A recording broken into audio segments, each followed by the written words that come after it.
భారతదేశంలో ఆరోగ్య, హెల్త్ మరియు జీవిత లైఫ్ బీమా పాలసీలపై ఇప్పుడు జీఎస్టీ పూర్తిగా రద్దు చేయబడింది. అంటే ఇప్పటివరకు 18% ఉన్న జీఎస్టీను తొలగించబడింది.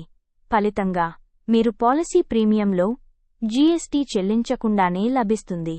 ఈ సూచన 56వ జీఎస్టీ మండలి సమావేశంలో స్థిరపరచబడింది మరియు ఇది సెప్టెంబర్ 22 తేదీ నుండి అమలులోకి వస్తుంది.